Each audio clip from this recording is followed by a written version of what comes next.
tarde mais uma vez, pessoal. Nos reunimos aqui para falar sobre economia solidária, moedas sociais, e para que depois os alunos do terceiro ano consigam desenvolver o tema Formas de Organização da Sociedade para o Enfrentamento de Problemas Econômicos no Brasil.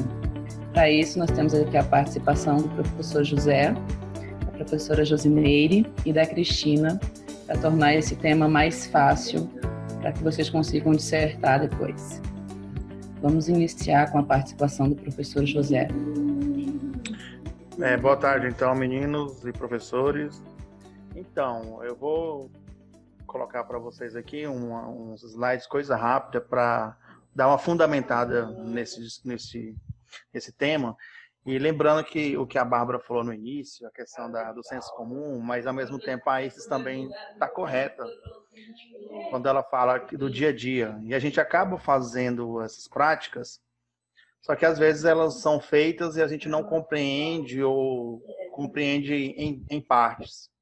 E como vocês estão aí concluindo essa etapa, e é importante enriquecer os textos, mostrar para quem está corrigindo as avaliações de vocês, o quanto que vocês conhecem esse tema, ao ponto de fazer citações, propor intervenções sociais, é muito enriquecedor quando a gente trabalha com essa temática. E eu vou colocar para vocês estão vendo aí? Sim. Eu vou passar rapidamente assim, para a gente não ficar aquela coisa muito enfadonha, mas é importante para ilustrar. Primeiramente, economia. Todos já conhecem, ou já ouviu, ouviu no jornal, falar desse tema de economia.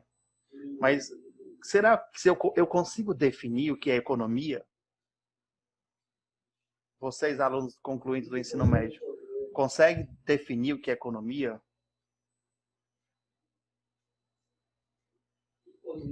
Eu acho que hoje em dia é muito amplo, né? Tem a ver com muita coisa. Tem com muita coisa. Eu coloquei uma definição aí da Faculdade de Economia da USP, que ela é bem sucinta, que fala que economia é o conjunto de atividades desenvolvida pelo homem visando produção, distribuição e consumo de bens. É isso. Vivemos um regime capitalista, que há uma organização pelo mercado da propriedade privada e a produção.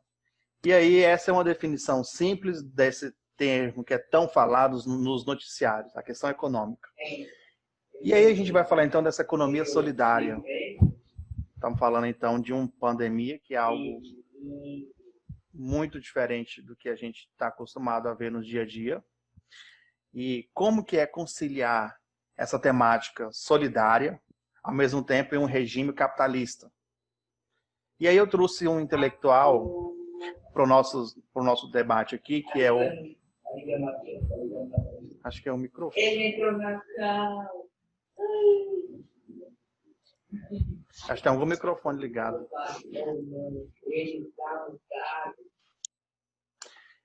Que é o Paul Singer, que justamente para dar essa fundamentada no que a Bárbara mesmo colocou lá, da questão do senso comum, e é importante a gente dar essa importância nessas temáticas, e citar, e demonstrar, tem pessoas que trabalham essa temática, tem pesquisadores.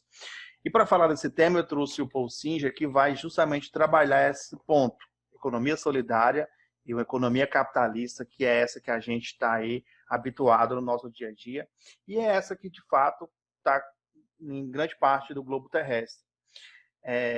Então, o que é essa solidariedade, essa competição? Todos nós somos condicionados, ou desde criança, a trabalhar a competição, a competitividade. Mas, ao mesmo tempo, a sociedade cobra da gente a solidariedade. Ora, eu vou ser competitivo ou eu vou ser solidário? É isso que é o grande X da questão nessa balança. E nessa sociedade capitalista, essa interação está sitiada nesses dois pontos, nesses dois pilares. Competitividade e, ao mesmo tempo, tem a solidariedade. A grande questão é como que eu vou conciliar esses dois pontos em uma economia que prega cada vez o lucro, a lei da oferta e da procura, a mais-valia. Como que eu vou pontuar essas duas questões? O capitalismo Ao menos isso que a gente conhece no dia a dia é isso, a competição. Essa competição no mercado, essa coisa louca do lucro, lucro, lucro, lucro. Só que essa competição feroz entre gigantes capitalistas tem esse grande dilema. Espera aí, como que eu vou me preocupar também com aquelas pessoas que estão desfavorecidas, que não têm acesso às políticas públicas? Que capitalismo é esse que também prega tanta competição, mas ao mesmo tempo não chega para aquelas pessoas? O que que eu vou fazer com elas? O que que serão delas? E aí é o grande dilema desse ponto. O problema é que a competição ela passa de certos limites nisso. E aí você tem que, vocês vêem nos noticiários, os bancos batem lucros, as empresas batem lucro, lucro, mas ao mesmo tempo você vê um contingente de pessoas que não têm acesso à moradia, a saneamento básico, à escola, como a gente está acompanhando os noticiários aí, pessoas que não têm água potável, mas ao mesmo tempo que tem um grupo que lucra muito, tem uma grande parcela que não tem acesso a essas riquezas. Como conciliar isso? Porque, na verdade, a pandemia ela só veio para demonstrar mais uma vez aquilo que todo mundo já conhecia. As políticas públicas no Brasil elas não ficaram piores por conta da pandemia, porque já estava ruim. Não foi em função da pandemia passou a surgir essa grande problemática. E qual é a mais justa? Para que lado que eu vou? A gente tem que buscar sempre o equilíbrio. E é isso que o Paul Sincher vai colocar. Buscar um equilíbrio. É possível ter lucro, mas ao mesmo tempo é possível também eu ter essa preocupação social. Eu não posso deixar que o meu lucro ele sobressaia em detrimento das questões sociais, das questões ambientais, da questão da cooperativa, que é isso que coloca essa questão da economia social. E essa economia solidária é isso. Essa união, essa junção, esse coleguismo, essa amizade de uma mão lava a outra. E é isso que não é muito presente nesse mundo feroz que é regido pelo sistema capitalista. Essa economia solidária compreende diferentes tipos. É associação, a questão de serviço voluntário, essa junção de pessoas simples do dia a dia e que vai um ajudando ao outro. É muito comum a gente ver isso. Eu vi ontem, por sinal, um grupo de pessoas que resolveram comprar um monte de picolé de uma sorveteria que teve a energia cortada. Então, existe grupo de moradores que se reúne para vender os produtos que é confeccionado naquela comunidade. E isso é muito importante nesse processo que nós vamos vivenciando agora. E a economia solidária, em que a competição não é regra. Na economia solidária não é isso quem produz mais. O objetivo não é obter esse lucro a qualquer preço. Tem que ser aquela questão do coleguismo, do cooperativismo, e essa solidariedade ela tem que ser algo muito presente. Não tem que ter aquela ideia que vamos bater meta e vamos lucrar com isso. A questão social ela fica sendo a base desse tipo de economia. E eu coloquei essa notícia para vocês aí, que está na tela, que a economia solidária movimenta cerca de 12 bilhões ao ano no Brasil. Então é algo, quando eu vi esse tema eu achei interessante, porque ele tem uma relevância muito grande, mas ao mesmo tempo é pouco discutido. O tanto que isso gera a questão da igualdade, da autogestão e da solidariedade.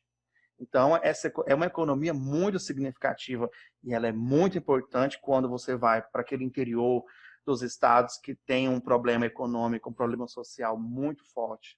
Mas, ao mesmo tempo, quando estamos falando de pandemia, e você tem aí o Marcos Lisboa, que é o presidente do INSPE, essa pandemia também ela serviu para escancarar que nem sempre as empresas estão, de fato, preocupadas com a questão social. Elas apenas usam esse discurso, que hoje é moralmente aceito e é bem visto, para lucrar e lucrar e lucrar cada vez mais. Então, aquele espírito da competitividade, ele fica ali dentro do indivíduo e a questão social ele vai ficando de lado. É claro que nós, no nosso dia a dia, temos que fazer a diferença. E aí, a pandemia vem para reafirmar a necessidade de reestruturação da economia, dessa economia solidária. Porque economia solidária, pessoal, é no nosso dia a dia. Do dia a dia, é a minha associação de bairro, de moradores. E aí existe uma proposta de emenda constitucional, que é justamente para dar mais ênfase a essa economia solidária, que busca incluir nessa questão que envolve a ordem econômica aí, uma aprovação desse marco, dessa democratização de acesso ao corporativismo dentro de uma área mais social.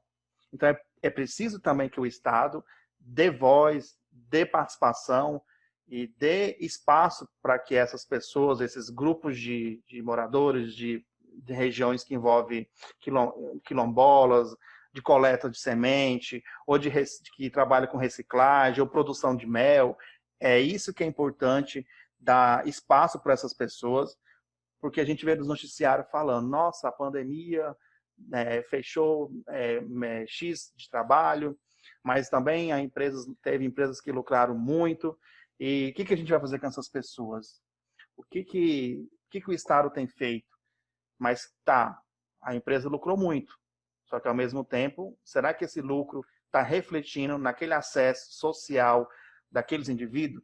Então, eu espero que vocês entendam que tem que haver este equilíbrio entre a busca pelo lucro, ela faz parte do sistema capitalista, isso não vai acabar, pelo menos não por agora. Só que como viver em um ambiente altamente capitalizado, onde você tem milhares de pessoas desprovidas de assistência social, de acesso à alimentação, moradia, e como que a gente reflete nisso? Uma das intervenções que se tem é essa questão que envolve a solidariedade, essa questão que envolve a economia solidária, que é algo que tem que ser discutido mais e tem que ter voz e tem que ter espaço. Acho que a minha participação é essa e eu passo aí para os outros professores. Espero que vocês tenham compreendido aí essa questão da economia solidária, que é do nosso dia a dia, na nossa participação aí no nosso cotidiano. Algum professor? Obrigada, professor José. Algum aluno quer fazer algum questionamento com relação ao que foi dito pelo professor? Foi explicado? Eu quero. Eu fiquei em dúvida, professor, porque eu não consegui imaginar como que a gente conseguiria chegar nesse equilíbrio. Porque meio que, tipo assim, eu penso, é muito difícil que a gente consiga ter isso. Sei lá, não consigo falar, desculpa. É interessante o seu questionamento, Maria Clara, por conta disso. Parece que e aí esse mesmo autor, ele coloca, os Estados Unidos falam muito de competição, compete, seja na questão social, na questão econômica, e parece que a gente, desde criança, a gente tem isso da competição, que você tem que ganhar, que você tem que lucrar, que você tem que obter bons números. E, ao mesmo tempo, a questão solidária, ela é pouco ensinada ou ela é pouco passada de geração para geração. Tem famílias que trabalham isso com a criança, nas escolas, mas ainda não é algo muito difundido nas escolas e na sociedade. Você é bom quando você consegue bater meta, mas a que preço for o seu lucro? Então, é algo que a gente tem que começar a colocar em prática para que futuras gerações consigam ter um outro olhar diante dessa situação. E aí, de fato, é isso que você falou, está correto. A gente parece que é condicionado, que tem que competir e ganhar metas, e lucros. Porque até mesmo no nosso dia a dia a gente valoriza as empresas grandes, as empresas competitivas, a gente não valoriza as empresas pequenas que tem aqui na nossa cidade, por exemplo. Como é que a gente quer que elas sejam solidárias, tipo, se a gente não está exercendo isso no nosso dia a dia? Nem nós somos isso, justamente. A gente só dá dinheiro para as empresas grandes. Você está corretíssima a sua análise, é isso mesmo. A gente cobra tanto, mas ao mesmo tempo, será que eu estou fazendo? Será que eu compro aquela verdura que vende no meu bairro, aquele senhor que passa com um tomate, com alface? Ele vive daquilo. Ou eu vou lá no mercado e compro, sabe? É isso, a tua posição está correta, é isso mesmo. Obrigada, professor. Mais alguém? Eu queria também tirar uma questão também. É um tanto quanto problemático essa questão de associar a solidariedade a um capitalismo rentável, porque, tipo assim, a questão do capitalismo é que ele não visa o lucro em si, querer algo em troca, e a ideia de solidariedade começa a partir do momento que você se abstém do querer algo em troca, sabe? Até porque se você ajuda alguém esperando que ela te ajude depois, não foi solidariedade, e sim interesse. E como é que a solidariedade para o capitalista burguês, né, o conservador capitalista, poderia ser lucrativo para ele? Já que o capitalismo só visa lucro, lucro e lucro e querer algo em troca. Nas relações de mão de obra, tipo, você dá sua mão de obra esperando o que em troca? O salário. Ao mesmo, é uma relação, sabe, de interdependência entre o trabalhador e o seu patrão. Então, como é que isso pode ser solidário, sabe? Como é que tentar tornar isso mais solidário? Alguém dos professores poderia falar? Pode falar, Josimeire. Matheus, eu acho que a ideia aqui não é focar nem pensar no capitalismo solidário, mas pensar em alternativas dentro desse sistema. Porque o capitalismo, ele é esse, é a base do capitalismo é a acumulação de lucro, certo? Mas então, dentro desse sistema, como que eu, enquanto indivíduo, vamos pensar lá na sociologia, eu, enquanto indivíduo, dentro dessa sociedade, posso pensar em alternativas para que eu trabalhe a solidariedade dentro desse sistema capital. Então, eu vou pensar em... aí entra o meu papel enquanto cidadão. Como que eu posso pensar em alternativas de, ao invés de contribuir para a manutenção de empresas multinacionais, eu contribua para o cooperativismo ou as pequenas associações. Então, essas trocas que a economia solidária vai falar que é essencial.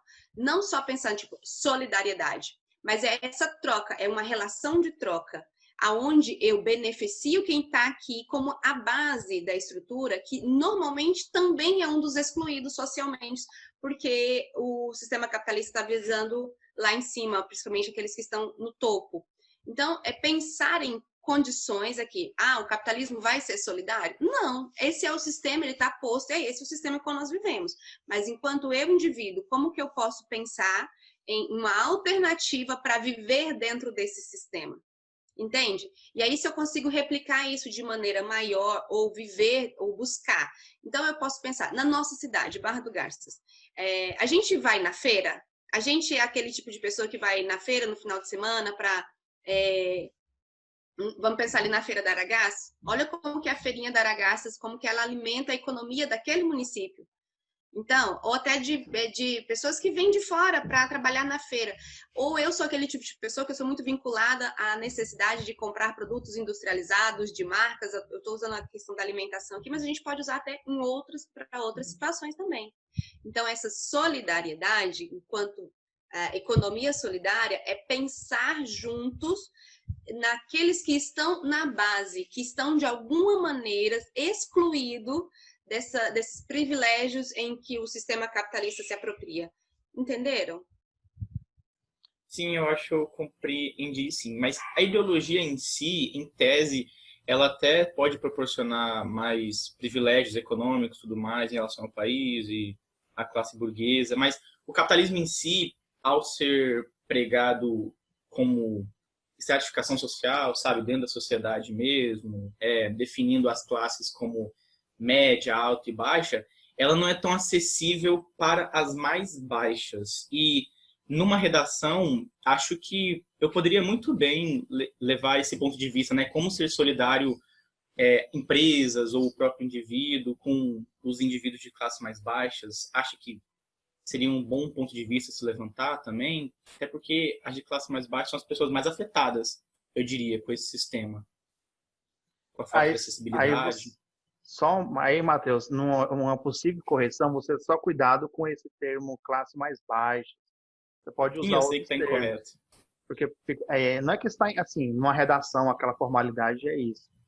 Mas outro ponto que você falou, e é importante, só para reforçar, é o que eu posso, como a Josimeire também falou, o que eu faço no meu dia a dia? O que eu contribuo? Qual que é a minha força nessa engrenagem?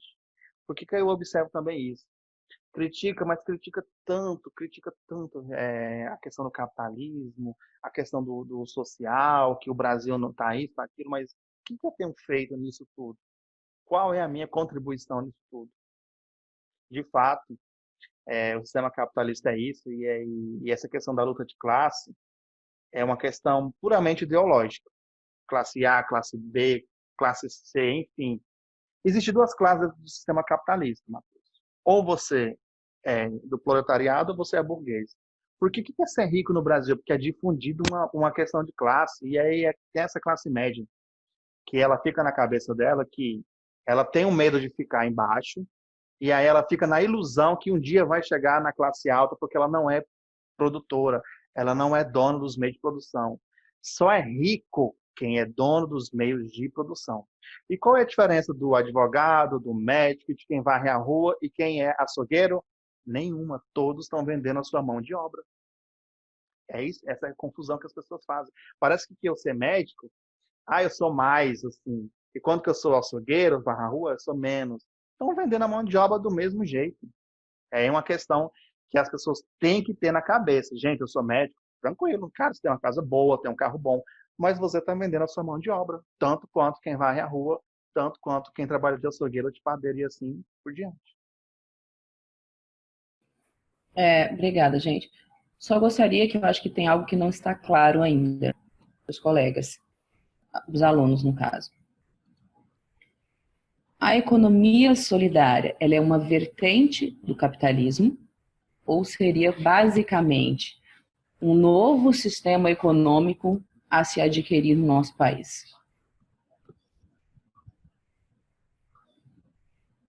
Professores, pode me ajudar.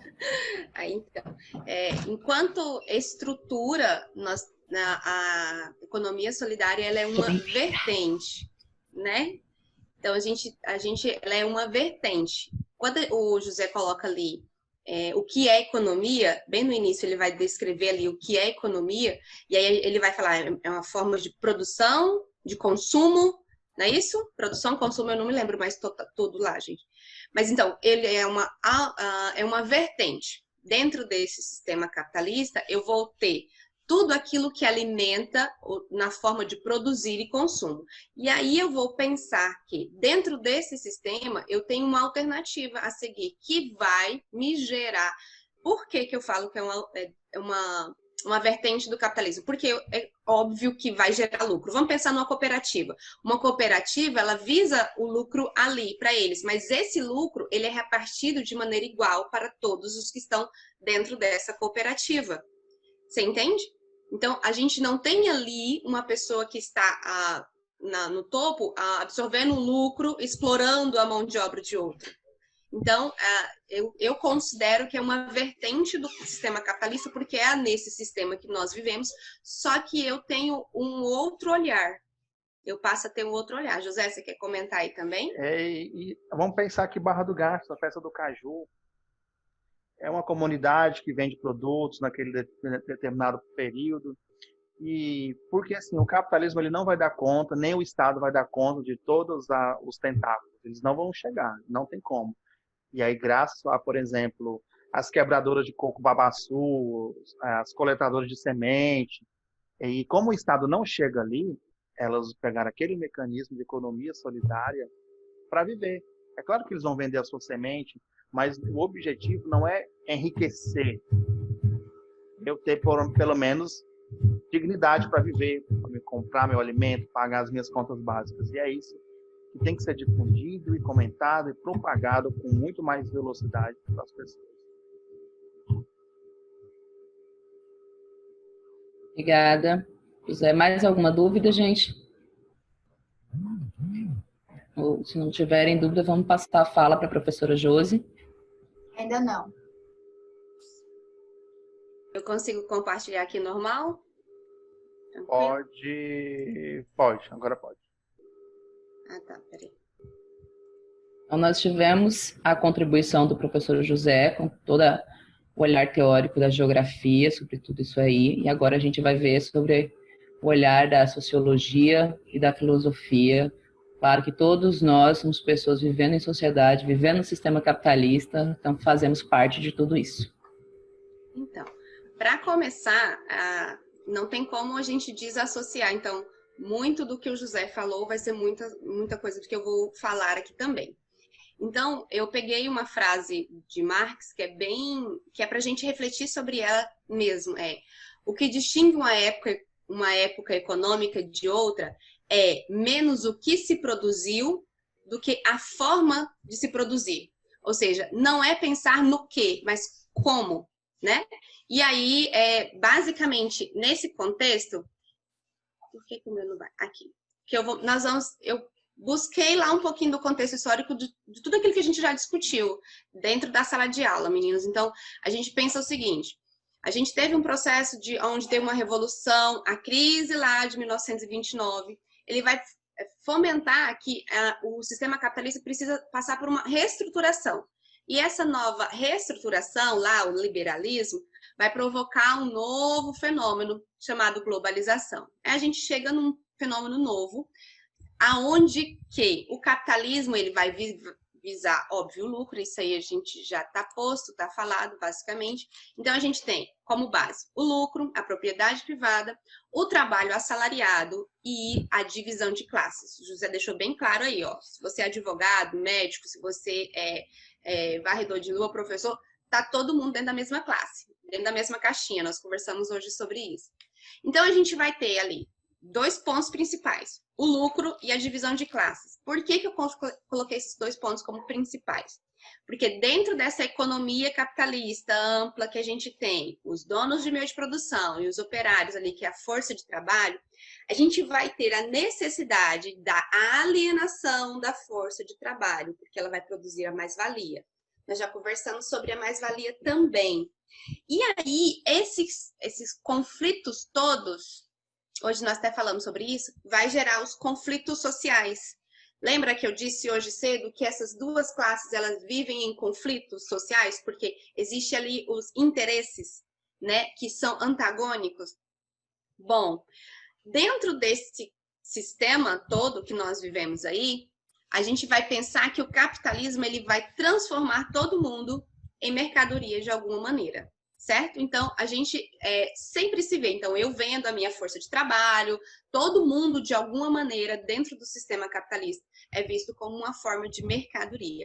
Acontece que, como a gente já colocou aqui, dentro desse sistema, a gente vai ter aqueles que, de alguma maneira, não conseguem ser alcançados, eu vou dizer assim, de maneira igual, dentro dessa pirâmide que a gente tem aí, estrutural.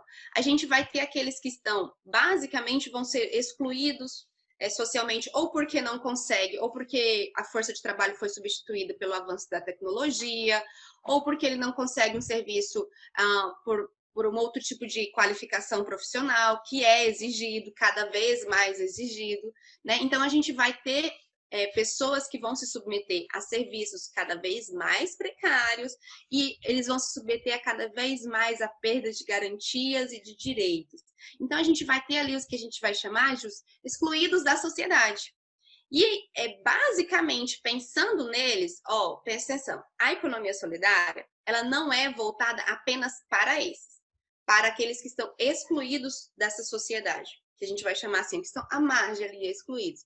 Mas é eles que vão se apropriar cada vez mais disso aqui, porque é aquilo como o José falou, eles vão ter, já que eles não, o Estado não consegue chegar até eles vão precisar disso como uma forma de sobrevivência.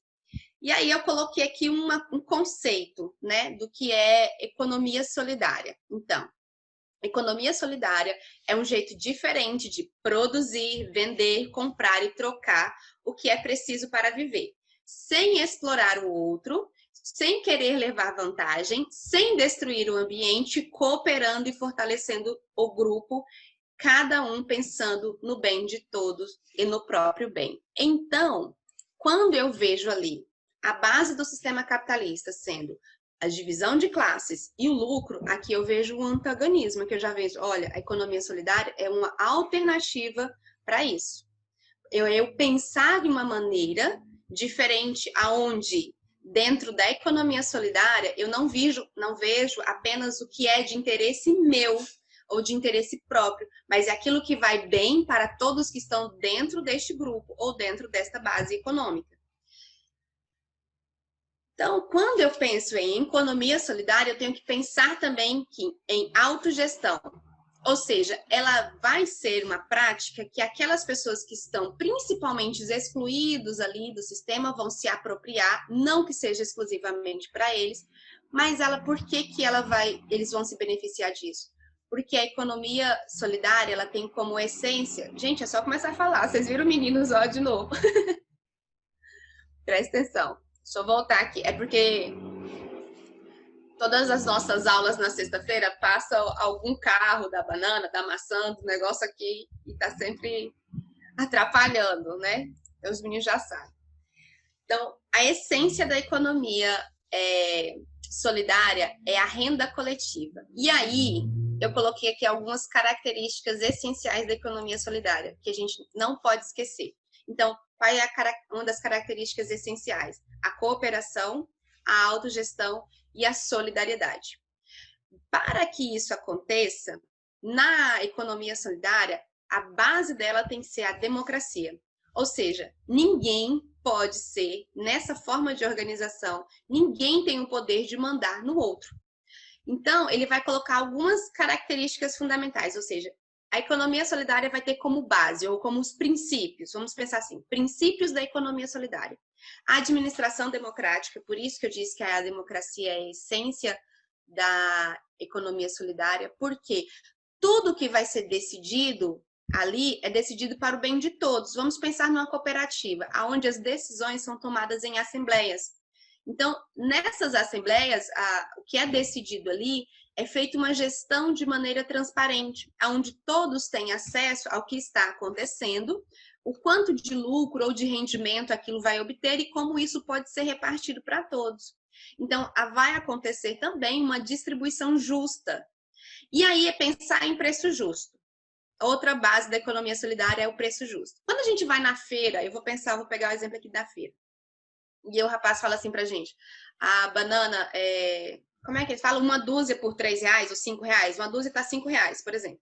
E aí a gente pensa que talvez a gente vai no mercado e compra o quilo da banana mais barato. Mas a gente não está levando em consideração que na economia solidária, esse preço é um preço justo. Por quê? Porque a gente está levando em consideração o tempo de maturação do produto, do homem que foi lá, que plantou, que retirou, que está vendendo, comercializando. Então, esse preço é considerado um preço justo, de maneira que não vai prejudicar quem está consumindo, muito menos prejudicar aquele que está produzindo. E na economia solidária, um dos princípios também é condições decentes de trabalho. E na economia solidária, eles vão ter como princípios também a igualdade de gênero, raça e etnia. Ou seja, pensar na economia solidária, aqui vale muito a pena a gente discutir como uma alternativa real para esse sistema no qual nós vivemos. A gente é alimentado constantemente desse sistema capitalista, como o José falou, na base da competição. A gente é alimentado disso desde a hora que a gente nasce, constantemente, com marcas e tudo mais. Mas quando eu penso em economia solidária, eu estou pensando, se eu aqui prefiro comprar, ou eu vou usar a palavra comprar mesmo, de um pequeno produtor, de um produtor local ou de cooperativas, pesquisar onde tem, como que aquela cooperativa funciona, eu estou fazendo parte, eu estou contribuindo de alguma maneira para essa economia solidária, porque isso é a base. E aí sim eu vou conseguir pensar em novas estratégias, né? Novas estratégias dentro desse sistema que nós vivemos. Então, quando você pensa assim, qual é a base da economia solidária? Ela está contrapondo, basicamente, aquilo que o capitalismo é muito posto. Hoje nós estávamos conversando de manhã sobre essa divisão muito clara que a sociedade está posta, ali basicamente nós falamos sobre Marx, né? Ali entre os burgueses e o proletariado. E aí, pensar que na economia solidária, ele não está levando em consideração nenhuma estratificação social. Porque aqui ninguém é maior que ninguém está visando o lucro de ninguém. Não existe um privilégio sobre o outro. Existe sim uma troca de bens, de produtos e serviços que são consumidos e comercializados. Então, eu acho que é um tema muito interessante, que dá para a gente discutir, vocês têm muita base aí para conversar e discorrer sobre isso. Eu acho que da minha parte é isso. Alguém quer falar mais alguma coisa? Eu falei muito. Pode falar? Pode, Maria. Eu falo muito também, às vezes parece que. Não, Tá, mas é importante a participação de todos. Não se sinta vou falar. afugentada. Ali. Eu queria saber se vocês conhecem algum lugar atualmente que tem isso, tipo, de economia solidária. Principalmente, sabe? Porque eu imagino na minha cabeça uma sociedade bem pequena, porque eu acho impossível imaginar uma sociedade grande tendo isso como principal fonte de lucro. Maria Clara, posso te responder? Pode, com certeza. Eu vou responder isso. Na minha apresentação, eu levei em consideração, porque o que me movimentou quando a Isa me pôs a proposta ontem, eu falei assim, por onde que eu começo, né? Porque é engraçado quando... E eu achei a temática maravilhosa, viu, Isa? Estou maravilhada. Você vê, estou fechando minha dissertação do mestrado, estou pensando em trocar de tema. Tudo que eu apaixonei por trem de ontem para hoje, você acredita? Caramba, professora. Sério. E aprendi. Gente, eu li pra caramba de ontem para hoje. No que o José falou, no que a Josi falou, eu aprendi com eles. Que Porque eu estava procurando com foco. E eles me apresentaram um outro olhar. E isso é bacana para o fim que a Isa quer proporcionar para vocês. Isso é muito legal. Eu vou te pedir um pouquinho de paciência, Maria Clara, que eu vou mostrar alguns elementos aqui que eu acho que, de um certo modo, vai direcionar para a sua resposta. Agora, se o José quiser responder, se por acaso, ou a Josi, ou a Isa, tá na mão aí. Mas eu vou dar algumas norteadas para vocês, porque no que eu separei aqui, eu acho que vai dar para a gente visualizar outras coisas aí também, na minha visão, né? Cada um aqui, eu acho isso muito interessante, né? O José e a Josi na sua visão mais humana, né? E eu vou numa outra visão, e a Isa vai numa outra visão, e pessoas que geralmente não participam muito, né? Dão o seu ar, né, da graça aqui. Matheus, fiquei maravilhada com a sua fala, porque até então, né, você não é muito de manifestar nas aulas de exatas, né? E aí você manifestou numa área de humanas, eu falei assim, gente, o Matheus é humanas. Ele fala nas minhas aulas. Ele fala. Ele é humano.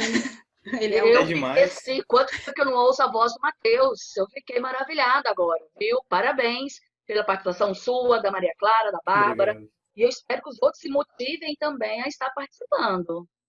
Eu penso o seguinte, que, Maria, você está muito focada, talvez, em pensar numa sociedade ampla, né? Em pensar, assim, numa cidade, num país que desenvolve isso.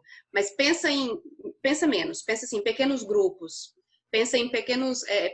o José falou ali em pessoas... Como é que é, José? Você falou Coletadores de sementes, isso, quebradores de coco babaçu. isso. Sabe aqui em Barra? Então pensa ali naquelas pessoas que trabalham com reciclagem, coletas de reciclagem lá no lixo mesmo, nos lixões. Pensa em pequenos grupos. Então a gente tem que pensar o seguinte: é um tema novo, não, na verdade não é um tema novo, mas é um tema pouco conhecido, porque não existe interesse do sistema maior que esse modo seja replicado. Mas a gente tem que pensar ali em local. A gente pensa no local para depois a gente abrir a nossa mente para o global. Então pensa assim, ó, em pequenos grupos locais. Eu acredito que daqui anos para frente a gente vai estar vivendo isso de maneira mais prática. Eu espero, pelo menos, né? A transformação vai vir do micro para o macro. Não é a transformação de cima para baixo, né? É só porque não foi o jeito que a gente aprendeu a imaginar o futuro, sabe? A gente imagina o futuro aquelas cidades grandes, imensas, cheias de tecnologia, e essa ideia da igualdade não é sempre trazida pra gente dessa forma. Eu acho muito válido, eu acho muito legal tudo isso. Eu acho que um exemplo aqui em Barra tem a colônia de pescadores, que fica no Porto Baé, aquela colônia de pescadores. É claro que é uma forma do cara viver ali do pescado. Aí quando tem a piracema, eu não posso pescar. Aí o Estado fornece um salário no período da piracema. E é pouco falado, é pouco discutido. E realmente a gente tem essa cabeça. Quando eu assisti o Jackson, quando eu era criança, Eu achava que os carros eram voadores. E até hoje, cadê os carros voadores? Né? Mas é isso mesmo, a gente tem isso é passado pra gente, dos carros, do futuro, aquela coisa muito... Enquanto que tem pessoas que nem têm o que comer em século XXI, nos anos 2020, sabe? São questões muito contraditórias. Pessoal, antes que a Cristina possa começar com a fala dela, eu gostaria de lembrar que essa aula, como todas as outras, é feita para vocês e por vocês. Então, quanto maior a participação, o questionamento, mais maravilhados nós professores ficamos. Eu gostaria que vocês estivessem sentindo agora a mesma coisa que a Cristina descreveu estar sentindo. Que vocês estivessem empolgadíssimos com o tema. Porque esse tema, ele não é uma vertente apenas para falar de economia, para falar de capitalismo. Né? Ele pode até ser uma solução com relação ao meio ambiente. Né? Então, pensem grande, mas pensem a partir de pequenos detalhes e comecem a questionar, interrompam, levantem a mão, fiquem à vontade. Nós estamos aqui para isso. Tá bom? Cristina? Posso começar? Maria Clara, quando você colocou aí, eu falo que o meu sonho era comprar um sítio, uma chácarazinha, dividir em lotes, e que para essas fazendinhas fossem pessoas que tivessem o mesmo propósito, produzir, né, para sua subsistência, e a partir do que se tivesse excedente, tipo aquela coisa bem mais, meio que... não é primata, mas que nos remete a um passado já mais distante, e que a gente pudesse trocar aquilo que excede. Porque isso tem uma ideia sustentável, porque quando a gente vai falar de economia solidária, também tem-se essa preocupação, além da igualdade, seja de gênero, seja de raça, seja dos fins do propósito disso aí. Então, é muito maior do que a gente imagina. Eu também preparei um materialzinho, e aí nós vamos... como que eu compartilho? Tem que tirar ou eu estou liberado para compartilhar? Posso compartilhar, José? Pode sim. Tá, deixa eu ver onde está o meu aqui. Então, eu também preparei, achei, como eu já falei, fiquei fascinada pela proposta, né, porque já me veio um monte de coisa que me inquietou aqui, e aí a gente pensa num monte de coisas que a gente pode fazer com isso, né? De como seria bonito se todo mundo pensasse e fosse por esse viés aqui. Bem, partindo dos conceitos que os meninos já defenderam e colocaram aí para vocês, eu vou dar um olhar um pouco diferente, né? Seguindo aqui para a nossa área, então eu vou trazer informações, não necessariamente conceitos, mas informações que nos levam a enxergar outras possibilidades. E a primeira coisa que eu venho apresentando é falar sobre mercado de trabalho. Porque quando eles falam de economia, ele falou da economia solidária, o que motivou isso, né? Essa alternativa, eu entrar neste viés, seguir esse vetor, né? O que motivou? Com certeza é a condição que eu me encontro. E aí, quando a gente vai falar de desemprego, de informalidade, de desalento, o governo, com certeza, e eu vou mostrar mais adiante para vocês, que quando começou a economia solidária, ela não foi assim uma ideia tão bacana, e quando falou de moeda solidária, eu vou falar alguma coisinha para vocês de moeda solidária, não foi uma coisa que surgiu que foi bem aceita. Por quê? Porque o interesse, ele não é lucrar acima de tudo. Não é lucrar. Ele vem para olhar para aqueles que estão ali, compondo aquele grupo, para que o grupo caminhe junto, o grupo se fortaleça, né? Dentro daquela pequena, seja uma associação, seja uma cooperativa, seja qual é o fim vamos dizer assim, a organização disso aí. Então, com certeza, foi esses números que agitaram e motivaram o surgimento dessa nova vertente quando a gente fala de economia solidária. Então, quando eu trago aqui, esse é um gráfico apresentado para a G1. Engraçado, gente, que para a gente encontrar alguns gráficos mais atuais, a gente tem que entrar lá no Ministério da Economia, e aí você tem que fazer um cadastro para conseguir esses dados. Aí, como eu não tinha mais tempo hábil para fazer esses trâmites, eu fui pegando um conjunto de informações aqui, um conjunto ali, mas aqui eu me liguei às fontes, porque apesar que se aparecer algum tipo de informação semelhante a isso para vocês na prova, a fonte não é a preocupação de vocês, porque pressupõe que esteja ali, a fonte seja, no mínimo, confiável, porque quem colocou essa informação não vai dar o pé para a peia, né? Então, aqui eu trago, foi divulgado lá no G1, acho que vocês sabem o que é o G1, né? É o sistema lá de consórcios da Globo. Então, nós temos aqui lá em cima, e é esse azul mais clarinho aqui, é o desalento. Você sabe o que é desalento? Eu não. Não? Não. Desalento seriam aqueles cidadãos, vamos dizer assim, né? Que não estão nem na informalidade e nem no desemprego. São aqueles que estão, em vulgo, desanimados. Estão a par já. Tá? Mais ou menos assim. Só para a gente entender mais ou menos um sinônimo para a situação.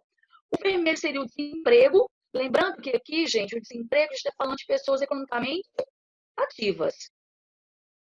Tá? Então, seria um desemprego. E esse desemprego aqui aumentou um pouquinho neste ano. Depois a gente vai ver um outro gráfico que já não está na casa do 11%. E aí a gente vai, eu trago algumas informações para a gente relacionar, porque que no primeiro trimestre, por exemplo, no segundo trimestre, esses números elevaram, né? E aliás, perdão, o mais escuro que é o desalento, a informalidade. Eu troquei aqui, o mais claro que é o desalento, viu, gente? É o mais claro aqui, ó, tá?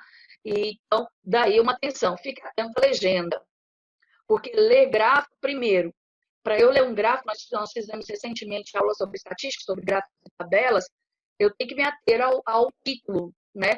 Do que essa tabela está trazendo, do que ela está me informando. Nesse caso aqui, já me fala que é em porcentagem, né? E ele me traz uma legenda, seja de cor ou seja de forma.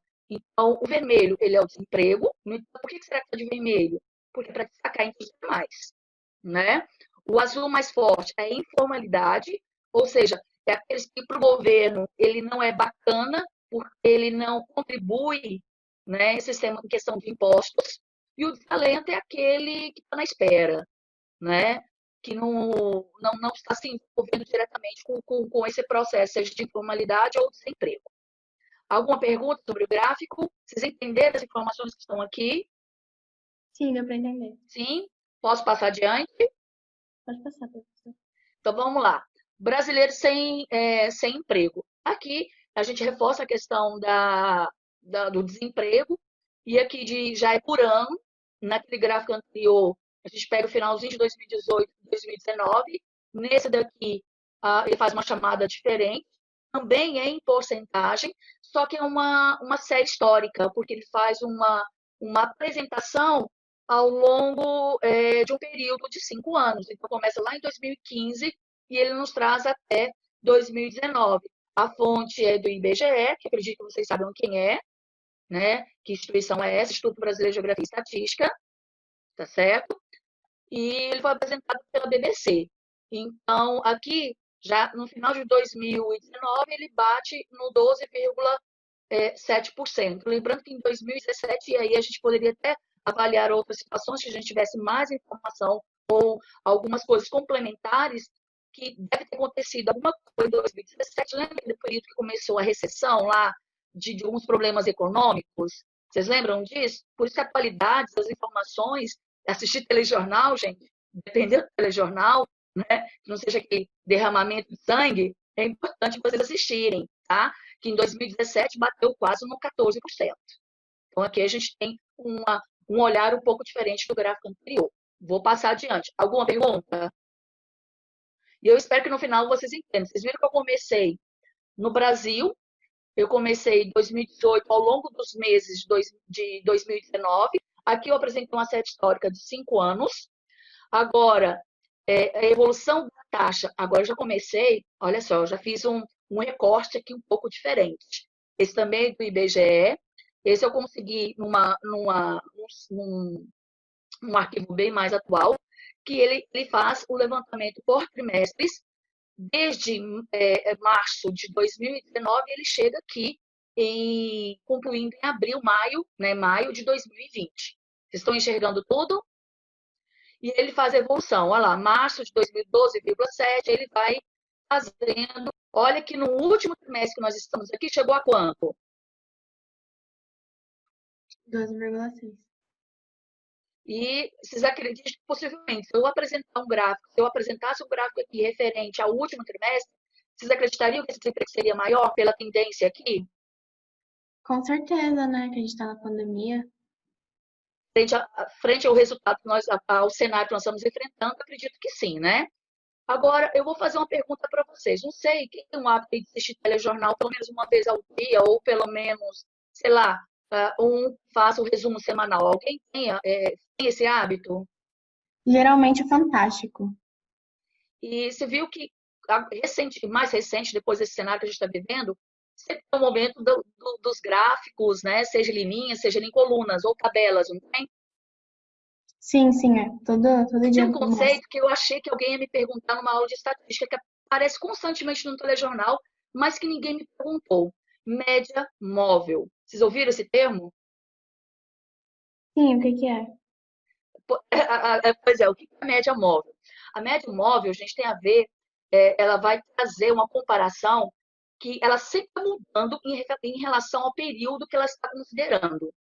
Por exemplo, isso aqui daria para a gente fazer uma média móvel em cima desse gráfico. Aqui foram avaliados, deixa eu ver aqui, 1, 2, 3, 4, 5, 6, 7, 8, 9, 10, 11, 12, 13 períodos, né? Se entrasse o novo trimestre, ele ia fazer uma nova média considerando os 13 períodos anteriores. E assim, por exemplo, se aparecesse aqui o mês de março e ele fizesse uma média, ele ia considerar os 13 períodos anteriores que ele está considerando. E a mesma coisa em junho de 2019, e assim. Então, a média móvel ela muda de acordo com o período que eu estou considerando. Eu achei interessante que isso me moveu. Eu estava sempre ouvindo no telejornal essa palavra média móvel, mas ninguém estava discutindo, inclusive quando a gente começou a falar de estatística, de gráficos, ninguém tinha me perguntado o significado da média móvel. Eu achei que hoje seria pertinente para a gente só questão de conceito, tá bom? Então, vamos passar para o próximo. Agora, eu já venho para um cenário fazendo uma outra relação. Então, eu falei de mercado de emprego, de desemprego. O que eu estou apresentando aqui? O título já está me dizendo, né? Curva epidemiológica e de recessão. O que está fazendo aqui? Recessão é um bem econômico, não é? Da área de economia. E a curva epidemiológica, vocês ouviram isso aqui também, que se refere ao cenário que nós estamos vivendo da pandemia. Então, esse gráfico ele é muito interessante porque ele traz duas informações em um único espaço. E eu coloquei dois questionamentos ali que eu vou deixar vocês pensarem, né? Então, aqui, nós temos o gráfico, ele é um diagrama que está dividindo no plano, como se fosse, se a gente for lembrar de plano cartesiano, como se fosse o primeiro e o quarto quadrante, como se fosse espelhado, né? Aqui, nós temos, aí ele faz a comparação de número de leitos. Essa curva vermelha, ela fala dos casos sem política de contenção. A curva azul, ela fala da questão da contenção, do isolamento, quanto essa curva achata. Vocês devem ter ouvido o termo aí, achatamento da curva, né? E aí, contrapartida no espelho, ele fala da recessão. Então, aí, ó, quanto ele vem fazendo aqui a comparação de que, se eu deixar solto, a economia ela não vai ser tão ameaçada. Mas, se eu propor o isolamento, a contenção, o que acontece com a minha curva? Ela aumenta. Então, sim, a pandemia tem uma relação direta com a nossa situação econômica, ainda mais para alguns grupos. Para alguns grupos nem tanto, mas para alguns grupos isso é bem discrepante, é bem visível. E aí, eu achei essa discussão em um artigo, né, que tem várias, aí tem posição desse, daquele, né, que eu achei, coloquei nas referências, tem salvar vidas ou combater a recessão, né? E as pequenas, gente, as pequenas comunidades também sofrem com isso, né? No entanto, surgiu algumas campanhas que tem a ver com o que a gente está falando aqui, de compre no seu bairro, né? Em vez de você sair do seu bairro, então você já é uma decisão, é uma postura de que para você não ficar passeando por aí, então você vai no seu bairro ou você programa um horário e você faz a compra, né? Então, incentivando a movimentação do bairro, né? Da economia do seu bairro. Então, nesse sentido, deixo dois, né? Salvar vidas ou combater a recessão. Quanto mais rápido vierem novos casos e mortes do Covid-19, melhor para a economia? Será? Lembre que nós temos duas pessoas importantes, pessoa física e pessoa jurídica. Se não tiver pessoa física, que é o CPF, gente, somos nós, indivíduos, não tem pessoa jurídica, que é a empresa. Então, imagine, se tiver uma grande baixa, será que isso é saudável para a economia? Então, aí fica para vocês que isso, com certeza, influencia nos demais pontos que a gente pode estar discutindo. E aí, o próximo gráfico aqui fala de principais tipos de dívida, porque é uma das coisas que motiva a economia solidária. Isa, eu tô achando que eu vou gastar um pouquinho mais que 15 minutos, tá?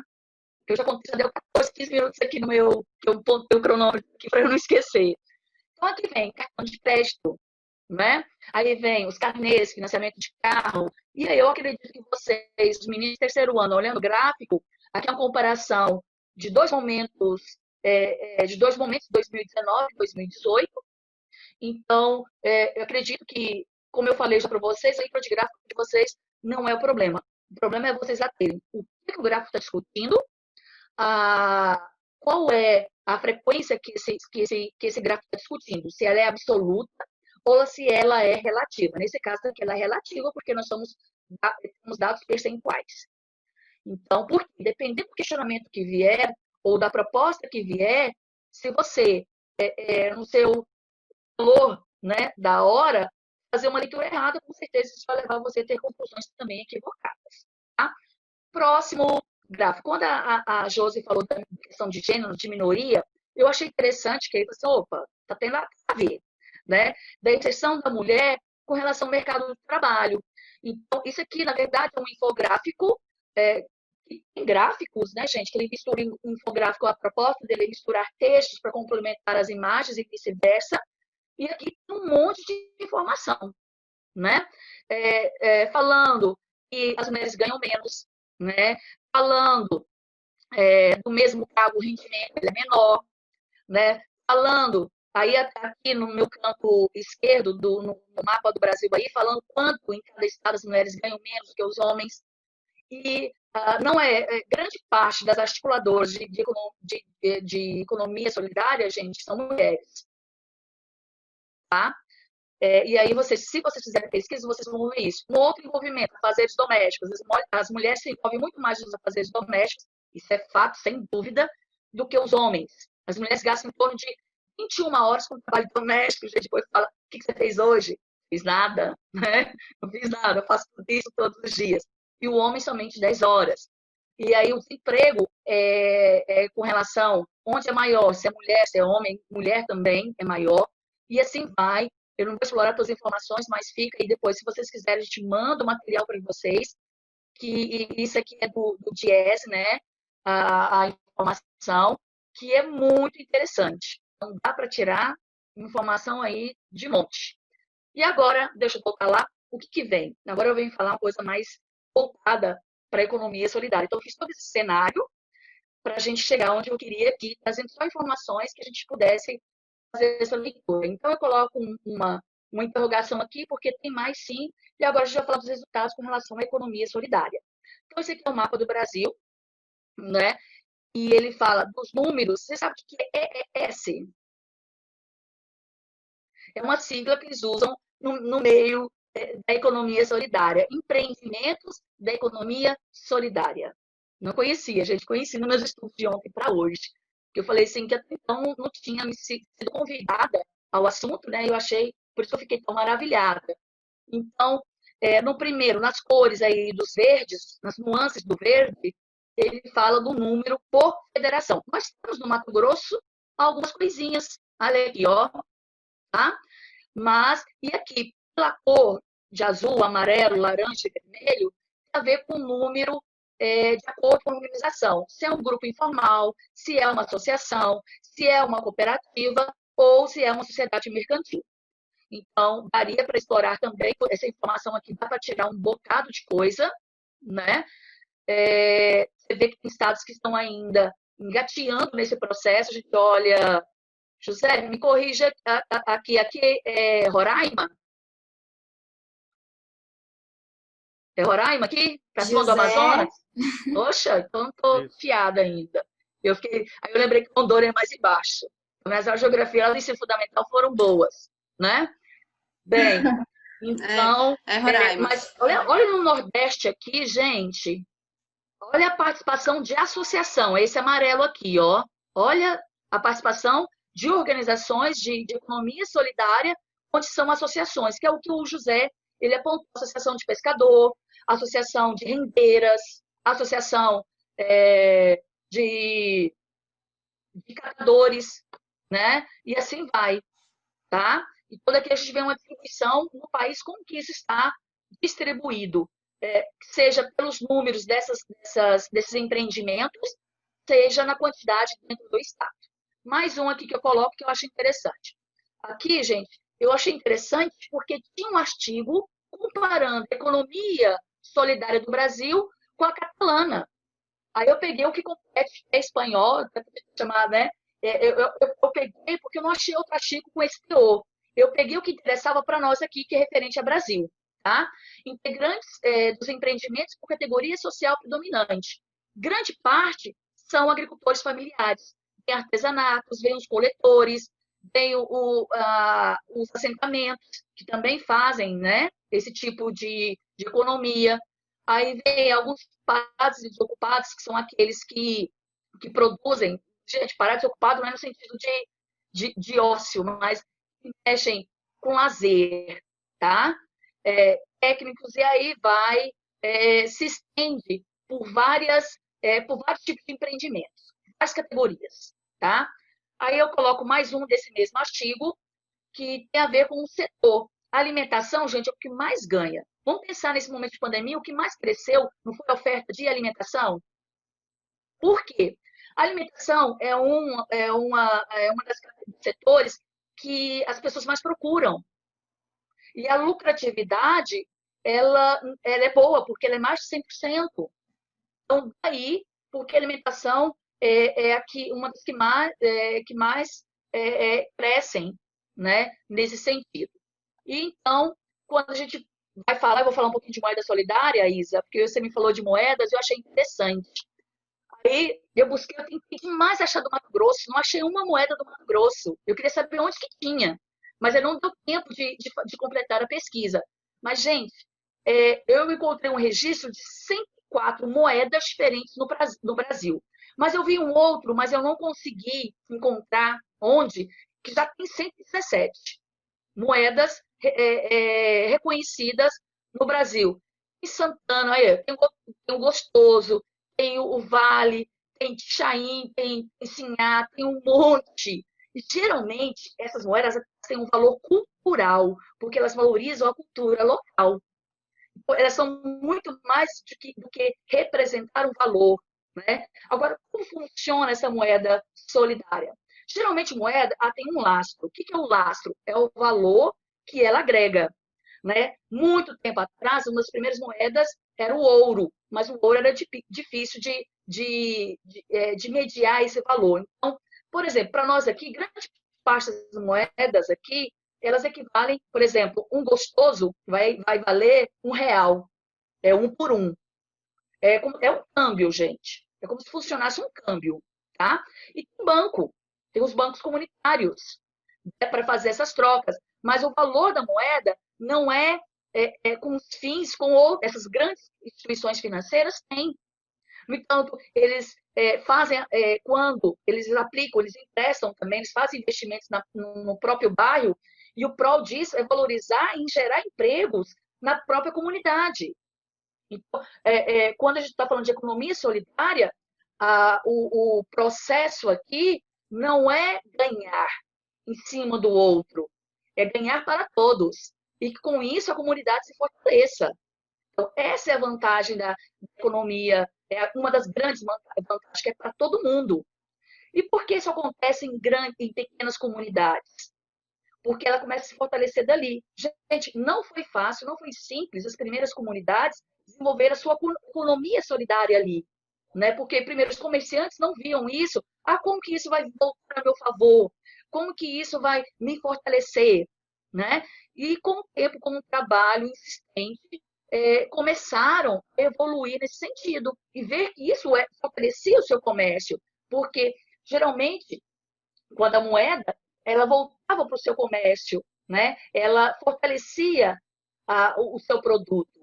Então, quando o José fala de pequenas comunidades, pescadores, agricultores, então eles têm um banco onde eles fazem essa troca, porque às vezes eles têm que adquirir outras mercadorias, né, de outros pontos que não é de produção deles, eles precisam fazer esse câmbio da moeda deles para a moeda da moeda solidária, para a moeda que movimenta, né, essa economia mais geral.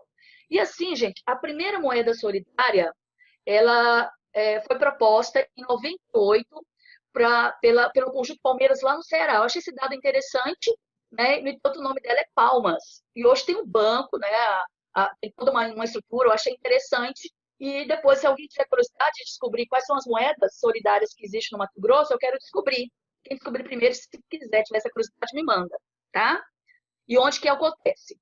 E aqui, muito além do real, o Brasil conta hoje com 104 moedas solidárias. Aqui é um mapa que ele fala dessa distribuição. O Ceará, gente, ele foi tão forte por ele ser o primeiro, que hoje ele tem 37 moedas. E cada comunidade tem a sua moeda. Você imaginou que lá já tem 37 economias solidárias? Né? E aí vai estendendo. São Paulo tem, o Rio Grande do Sul tem, e isso por isso que eu acho que começa do pequeno e vai para o maior. É uma ideia que pode ser plantada e ela vai se desenvolvendo. E quando nós desenvolvemos esse sentimento de competitividade, mas que eu posso desenvolver junto com o outro, talvez a gente compre também e comece a divulgar essa ideia da economia solidária, porque é uma economia que tem preocupações, não só a preocupação com a sua produção, mas não é a preocupação de que eu tenho que acumular. O acumular aqui, gente, sempre está voltando em investimentos para a própria comunidade. Tá? E assim, só para curiosidade, até o e-dinheiro agora na moeda solidária. Ela não se restringe ao papel, não. Tá? E eu achei isso interessante, né, que eles fazem transações, né, e tudo, no banco simbólico, e quando eles fazem um empréstimo para a própria comunidade, para investimento na comunidade, os juros, eles são bem menores do que outras instituições. Aí eu vi alguns casos aqui que eles cobram, dependendo das operações, eles cobram também as taxas, mas o lucro deles não chega nem perto das grandes instituições financeiras. Tem esses comparativos aí, se a gente começar a vasculhar, acha informação para dar e para vender. Tá? Então, o intuito aí foi trazer algumas informações para incorporar, porque eu acho que vocês precisam dessa situação, precisam ter em mente esse cenário do que motiva essa economia solidária, né? O que faz ela funcionar e propostas, né? Para ajudar, para desenvolver essa economia solidária. Então, acho que vocês têm informações do José, têm informações da Josi, e algumas contribuições que eu fiz aí que eu acho que ajudariam vocês a argumentar muito bem, a começar a defender essa ideia e plantar essa ideia aí. Isa, ficou aqui, coloquei as referências aqui dos artigos que necessariamente os principais que eu consultei, e estamos juntos, né? Então, te dou agora a bola da vez para você dar sequência aí no seu trabalho. Muitíssimo obrigada, Cristina. Tanto tempo. Acho que é o Bacuri. Sem problema nenhum. É o Bacuri, no Mato Grosso. Pô, nossa, José, se eu descobrir, você me fala. Bacuri. Bacuri? Bacuri. Onde? Em que região? É na região sul do estado. A região mais sul do estado. Eles começaram, qual que é o tipo de comércio deles lá, de associação? Rural, produção rural, produtor rural. Não, eu procurei ver se tinha alguma coisa no site do governo, não achei nada, José. Não, essas informações, elas são muito... Não é interessante para eles, né? Principalmente para o governo. É muito escassa mesmo essas informações. Mas é bem Não, essa do interessante. Ceará, por exemplo, quando eu procurei, disse que o Banco Central, quando surgiu a moeda lá, o Banco Central queria barrar, porque disse que só ele poderia emitir a moeda, né? Aí, com lutas de idas e vindas, eles conseguiram que não tinha fins lucrativos, nada disso, né? Que era o propósito era desenvolver a economia local, contribuir para o desenvolvimento da comunidade. Então, com isso, eles deram brecha para outros, né? Você falou do Ceará, que como a nossa família é nordestina, sabe, olha que interessante, como lá na parte interiorana do estado não tem policiamento, o que a cidade passou a utilizar? Essas moedas, porque quem furtava de outro estado ia usar aonde? Então No tem comércio cidade local. no comércio local. Boa! E aí a cidade movimentava só a moeda local, porque se tivesse assalto, você tinha que usar ali mesmo. Ô, José, essa é a vantagem da moeda solidária. Se você a pega, onde você tem que usar? No comércio local. Isso fortalece o comércio local. É isso que as pessoas Sim. não têm. Para você trocar, né? Igual se alguém pegasse a moeda e fosse trocar a moeda no banco, saberia, né? Boa. Muito bem, pessoal. Meus queridíssimos alunos, vocês têm alguma dúvida, algo que vocês queiram acrescentar, perguntar para a professora Cristina ou para os outros professores? Eu de novo, peraí. Eu quero falar sobre se eles acham que isso é mesmo possível acontecer no futuro, porque, pelo menos atualmente, eu vejo cada vez mais os governos que estão sendo eleitos e reeleitos, eles focarem muito mais em coisas que são totalmente contrárias desse conceito de economia solidária. Então, por isso que é tão difícil para mim ver isso acontecendo de Uhum. verdade, mesmo que eu quisesse muito. Eu quero Parece saber uma utopia, né? É Maria Clara que é falou, né? muito uma utopia. Isso. Parece utópico, Isso. né? Eu queria falar Ô, uma coisa. sim, Pode Bárbara. falar, Cristina. Bárbara, eu particularmente eu acredito. Mas eu acho que, como eu falei, vai começar em pequenos espaços e essa ideia ela vai. Eu até pensei aqui, por que a gente poderia fazer um projeto local? A gente poderia até, pensando grande, porque eu estou pensando grande, gente, não vou pensar pequeno, não. Pensando grande, é possível. É possível. Só que tem que ser muito bem planejado. Eu acho que a coisa ela não começa assim, vamos fazer, né? Porque você tem que pensar, eu acho que é a preocupação com o outro, não é só com você, não é o que eu vou ganhar. A pergunta motivadora é o que nós podemos ganhar, né? E que marca que nós vamos deixar com isso? Sim, concordo, tudo sinaliza que a questão do pensar no outro não é viável, porque a competição ela é muito forte. Gente, quantas vezes eu já vi que aquele pai que incentiva o menino, você tem que ser o melhor, né? Você não pode chegar em último. Então, tudo isso incentivando que tem que sair na frente. E isso que a gente assiste todos os dias, né? Que você tem que vencer. Então, quando a gente começar a desenvolver isso, não é fácil. Começar a desenvolver esse apelo pelo outro, essa proteção, esse altruísmo, porque eu acho que pensar em movimento solidário, tem que Questão da pensar solidariedade mesmo, né? exatamente. Eu E, tenho que pensar no outro. e não ficar também, né, pegando o que a Cristina falou, a gente não ficar só em rede social. Que hoje a gente fala assim, eu fico olhando, nossa, tão bonita aquelas postagens, eu fico pensando, se o mundo, se as pessoas que colocam aquele discurso nas redes sociais, se praticássemos, o mundo era diferente. Eu fico olhando assim, pô, solidariedade, é gratidão. Quantas vezes eu acordo, eu vejo nas redes sociais, gratidão, gratidão. O que você tem feito ao próximo também? Sabe, isso que a colega falou. O homem passou vendendo a banana na porta de casa. Às vezes é R$ 1 mais caro, mas ele está vendendo. É complicado, ele tem um gasto maior ali. Às vezes é R$ 1 mais caro, mas eu vou ajudar mais ele. Ah, não, eu vou no mercado, lá é baratinho. Lá no mercado isso Não, é esse olhar mesmo que eu tenho que ter com o outro no meu dia a dia. É difícil? É.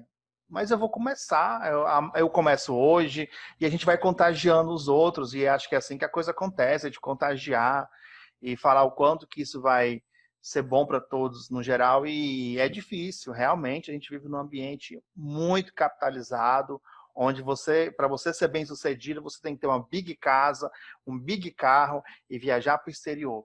É porque vende para nossa sociedade que você ser bem-sucedido é você ter isso. Aqui, Aí vem a questão de marca, né, José? de marca. Isso, Eu eu tenho que levar queria essa falar. marca, então eu não posso comprar isso. E aí começa, gente, uma coisa de um exemplo pequeno, né? Desde você fazer uma coisa igual você comprar um lanche que é feito por alguém e comprar um saquinho de batata industrializado. O lanche que foi feito pela padaria da esquina, né? Mas não, eu vou comprar o pão de queijo congelado da Sadia, porque é da Sadia. E só para rapidinho, pegando esse gancho aqui, ó, Cristina, é tão real isso que eu dá vontade de falar. Lá na escola tem aluno que tem vergonha, Cristina, de comer a fruta. O menino come a banana. Eu tenho vergonha, professor. Por quê? Eu queria da cantina. Pasme, gente, tem menina que tem vergonha de comer o lanche preparado pela mãe e prefere levar o todinho nesse carro. Agora, imagina a preocupação da mãe. Queria falar também. Né? Cristina, você pode interromper o compartilhamento de tela, por favor? Claro, desculpa. Eu queria aproveitar para complementar aqui a fala da Cristina para Maria Clara. Quando ela fala assim sobre isso não parece uma utopia, eu acho que a preocupação da Maria Clara está aqui em que momento nós vamos ter uma sociedade dentro desse sistema. Não é isso, Maria Clara? Parece que isso nunca vai acontecer. E aí eu gostaria agora. Eu queria isso, mas eu queria que você pensasse o seguinte: a existência de um não implica na aniquilação do outro. Então, não, assim, a gente não está colocando aqui, falando da economia solidária, mas pensar que ela pode existir e se fortalecer mesmo dentro de um sistema maior que existe. Eu não acredito que o sistema capitalista ele vai acabar, porque ele vai sempre buscar uma maneira de se reinventar. Só que dentro desse sistema, a gente pode fortalecer e ampliar ainda mais a economia solidária.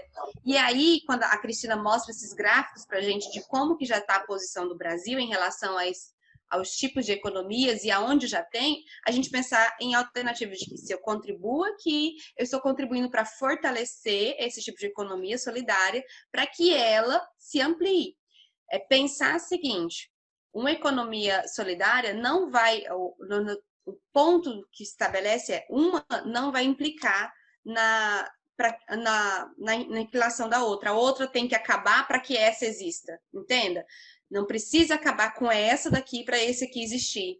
Acontece que a gente vai caminhando e se fortalecendo junto. Eu acho que aí o José falou uma coisa muito interessante, que é do que as pessoas postam nas redes sociais, e aí a Cristina falou, a gente pode pensar nisso no projeto, mas é nós pensarmos em ações que a gente desenvolva no local, ou, por exemplo, quando eu vou numa feira, divulgar isso. A gente pode ajudar a fortalecer utilizando as redes sociais. Eu posso ajudar o comércio local do meu bairro, um artesanato, a mulher que faz um pão caseiro, e posso divulgar isso para que isso seja fortalecido, não é isso? Essas influencers não é isso que elas fazem? Uhum. Elas não se alimentam da marca para poder divulgar isso e divulgar no mundo inteiro e ganham milhões? Por que não a gente aqui não pode fazer isso também? Usar o nosso espaço ali na rede social como uma forma de ser solidária ou uma forma de solidariedade com o pequeno produtor, com o comércio local, com os artesãos, com a cooperativa. Eu acho interessante isso. A gente pode pensar em alternativas aqui também. Jô, né? em vez de curtir da influencer lá que usa Chanel ou que come o pão, sei lá de que marca, curtir o do pão da vizinha, né? Isso, e o produto da vizinha. Eu acho que esse tema é muito interessante, porque ele vai para além da gente pensar só num tema para redação, mas em como é que a gente pode mudar as nossas ações aqui, ó, né, no nosso dia a dia. Eu sempre brinco com eles, ó, sexta-feira o caminhão da banana e da laranja passa aqui e ele estaciona na porta da minha casa, aqui. Mas ele tá aqui toda sexta-feira. E aí, eu posso simplesmente ignorar e ir lá no mercado, ou eu posso divulgar, ir lá e participar e comprar dele também. Eu estou contribuindo. E aí, Maria, é pensar que uma pode estar dentro da outra. Eu posso fortalecer uma, mas a gente, pensando economicamente enquanto país e estrutura política, a gente vai ter sempre as grandes corporações, a necessidade, porque a gente vive num mundo globalizado, a necessidade dessas interligações mundiais que existem através do comércio, né? Vai sempre existir, porque hoje a gente vive num mundo globalizado, a gente tem os blocos econômicos se fortalecendo cada vez mais para isso. Mas e dentro deste país enquanto nação? E aí eu queria pensar aqui também nas indígenas, nas mulheres indígenas que vendem as miçanguinhas, né, assim, os colares, exatamente, porque é ali que vem o sustento delas, muitas coisas, Do artesanato indígena. Isso, mesmo, do né? artesanato. E que às vezes a gente passa perto e a gente simplesmente ignora, porque não é um objeto de prata ou de ouro, Rolex. não é algo de... Não é uma... Lembrando que o artesanato indígena, o artesanato indígena é super valorizado lá fora. Exatamente, no nosso país, né? Exatamente. Então, eu acho que é pensar nisso, Maria Clara, de como ações aqui, ó, no pequeno, no dia a dia. Como eu falei, para fortalecer a questão da moeda solidária, ela é uma utilização da cultura. E quando você adquire um produto do seu bairro, da sua localidade, você está fortalecendo cultura, você está fortalecendo histórias, né, que estão ali e de muitas famílias. Então, vai além são muitos valores que se encontram aí. E no momento que a gente começar a desenvolver esses valores, a gente começar a aplicar esses valores, com certeza nós nos fortalecemos como um todo. Agora, isso é de ontem para hoje, de hoje para amanhã, não. Vai demorar. Porque temos que desenvolver isso dentro das escolas, temos que desenvolver isso dentro de algumas instituições de um modo geral. Não é uma coisa feita em minutos, simplesmente igual a gente está tentando, assim, igual na proposta da Isa, eu acho que essa temática, ela pode nos dar engajamento, pode nos dar possibilidades, e pensar, eu posso fazer isso também? Eu posso contribuir de algum modo? Como que eu posso contribuir? Estou tocando uma marca, adquirindo o produto, a banana do carro que passa lá na porta da Josimei. Se vocês quiserem, ela está aceitando encomenda, ela pega o dinheirinho, aí ela vai lá e compra. Aí depois ela distribui, ela vai fortalecer o comércio local. E assim por diante. Estou brincando, mas, gente, isso é uma comparação, tá? Metáfora, tá bom? Bárbara, Cafá. Pessoal, só um pouquinho, deixa eu só fazer uma observação, José. Eu gostaria que vocês ficassem atentos às afirmações que vocês estão fazendo. Tá? Tomem cuidado, principalmente se isso for para os textos. Tá? Como vocês viram no material de apoio, que é a apostila, a economia solidária ela não é recente, tá? É um termo já bem antigo, com a sua estrutura e tudo mais. O termo economia solidária é do nosso país, uma criação nossa, o termo, mas a ideia e a ação não é, tá? Então já acontece, tá? Economia solidária já acontece, como a Cristina mesmo mostrou, em diversas comunidades já está acontecendo. Mas o que imagino que vocês queiram dizer é tornar todo o capitalismo a economia solidária, deixar de ser uma vertente e se tornar o todo. Tá? Então tomem cuidado com as afirmações para vocês não colocarem de forma equivocada. Bárbara, gostaria de falar? Ah, sim. Então, cara, vocês são muito bons, meu. Eu queria falar, tipo assim, eu tava pensando muito, assim, Bárbara, como você quer fazer essa redação? No momento que a gente for dissertar essa redação, nós temos que tomar muito cuidado, porque, assim, é muito importante a gente conseguir o meio termo. Eu percebi que tem algumas pessoas que ela tem muita falta de esperança quando aborda esse tema. Tipo assim, como se fosse impossível. Mas, cara, antes de Thomas Hobbes ele criar a lâmpada, todo mundo falava que energia era impossível. Então, assim, nós não podemos perder as esperanças e cair no conformismo, tipo assim, isso não é possível e ponto final, tipo assim, não vamos nem tentar. E, ao mesmo tempo, a gente também não pode transformar isso em uma utopia. Então, nós não podemos colocar um conto de fadas na nossa redação. A gente tem que criar um contexto de esperança e, como vocês disseram, de colocar a mão na massa, porque isso é muito importante. Qualquer um pode digitar um texto lindo e postar no Instagram, postar no Facebook, mas o difícil é colocar tudo isso em prática. Então, assim, eu estava refletindo semana passada sobre essa questão da utopia, né? Que eu descobri essa nova palavra e eu fui pesquisar. E eu achei muito interessante, porque ela é o nosso, uma sociedade ideal, né? A sociedade dos sonhos de qualquer pessoa. E, gente, uma prova de que isso não é impossível, algumas sociedades, elas já são tão plenas que, assim, a gente não pode confirmar que elas já são utópicas, mas que já chegam muito perto comparadas à nossa sociedade. Se nós pararmos para pensar, por exemplo, o Japão, ele é uma sociedade, assim, muito igual, comparado, né, a outros lugares. Aqueles países nórdicos também já são países muito igualitários.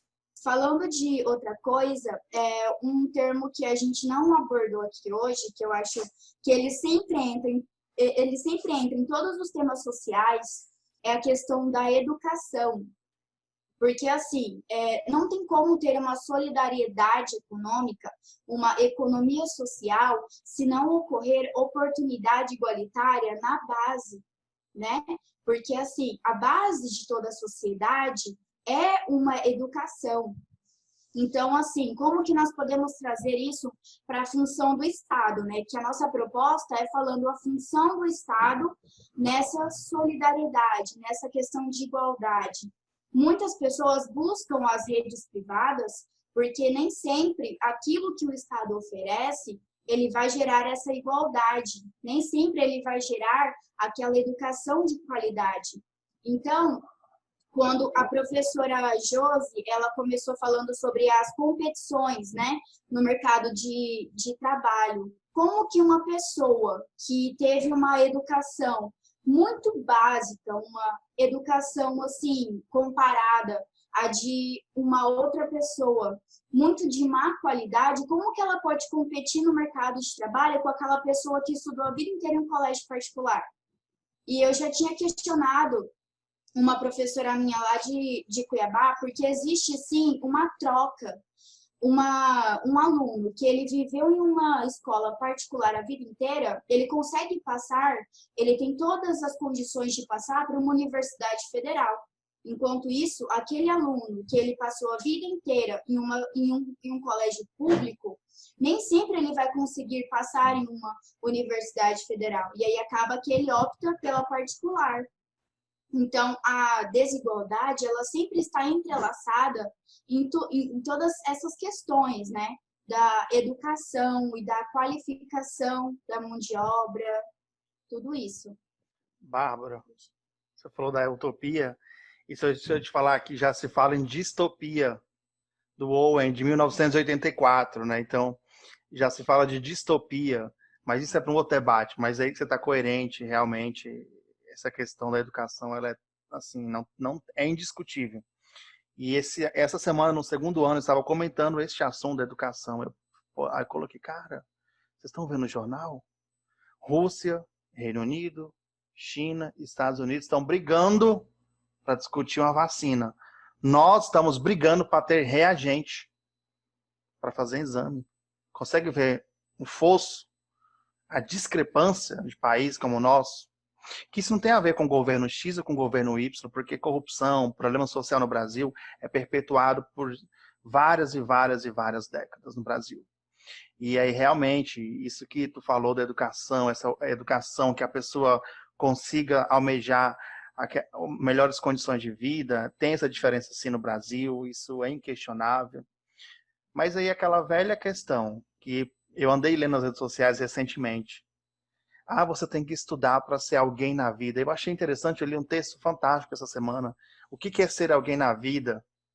Eu ter uma casa, morar em um condomínio de luxo, morar no Alphaville, morar no Morumbi, O que é ter ser alguém na vida? Vai muito ao encontro dessa tua fala da questão da educação. E hoje, a melhor forma de você lutar contra esse sistema é com a educação, sim. E é através dela que você consegue entrar em cursos concorridos. Eu falo isso na prática porque eu já tive na Faculdade de Medicina da UFMT e não tinha, Bárbara, nem um negro. Você olhava, eu olhei assim na sala, só tinha pessoas brancas de olhos claros e cabelos lisos. Com as cotas, os negros estão... as cotas não é a melhor. Mas ainda assim é o único mecanismo que tem para as pessoas entrar. Por isso que eu acredito que ainda assim é o melhor sistema para essas pessoas chegarem lá, seja as pessoas que vivem da coleta de semente, as quebradeiras de coco babaçu lá na Bahia, coletadores de açaí, os indígenas. Você acha que indígena, se não fosse as cotas, se tinha essa ascensão? Pode não ser a melhor forma, mas hoje é o que nós temos de mecanismo de ascensão social para esses grupos minoritários. E lembrando que minoria não me refiro a números, mas aonde que essas pessoas estão ocupando os espaços. Porque eu falo de negro, negro tem bem mais que brancos no Brasil, mas o negro estão ocupando esses espaços. E aí realmente seu questionamento ele é dessa forma mesmo. E tem uma outra palavra para levantar o questionamento de vocês. Essa meritocracia. Que meritocracia é essa? Eu deixo para vocês um questionamento. Pode falar, Maria. Inexistente essa meritocracia no Brasil. A gente pode falar sobre isso. Eu não entendi. Eu não entendi a Maria, que ela falou alguma coisa. A meritocracia no Brasil é ridículo. Por que seria ridículo?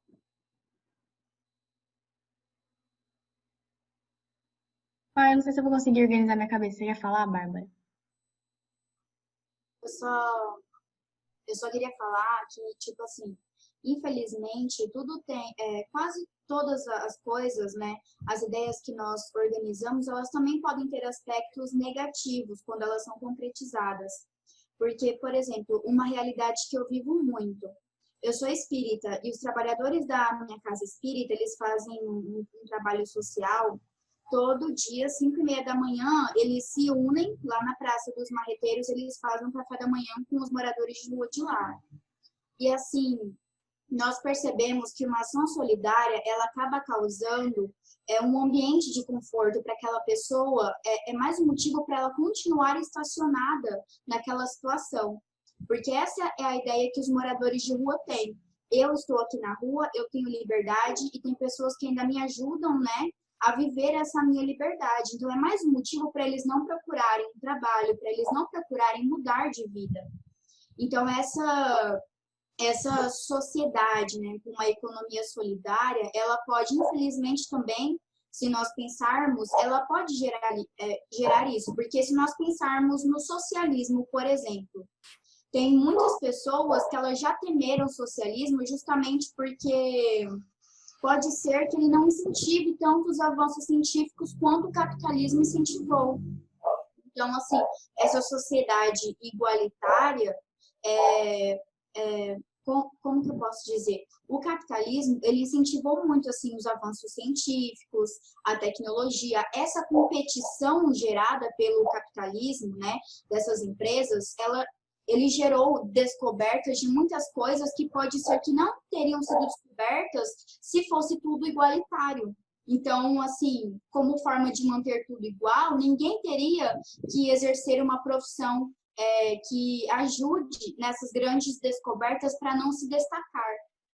Então, até isso, infelizmente, né, pode ser levado para um meio Bárbara, é por isso que eu disse que não necessariamente para a existência de uma tem que haver a extinção da outra. Entende? Eu acho que esse é o ponto, assim, não pensar em coisas utópicas. A gente já conversou, por exemplo, em algum momento onde a desigualdade vai acabar, a gente vai ter desigualdades existentes até em relação à estrutura. Nós até conversamos isso lá na sociologia. Nessa estrutura de classes, ela vai gerar pessoas que são desiguais, né? Então, a desigualdade em relação a isso não vai acabar. Agora, o que eu posso fazer para diminuir ou minimizar E aí, eu acho que é esse o contexto que nós estamos conversando aqui, não é, Isa? Por isso que eu gosto da equidade. Tratar os desiguais com importante mais meio igualdade. termo, né? Sim, professor.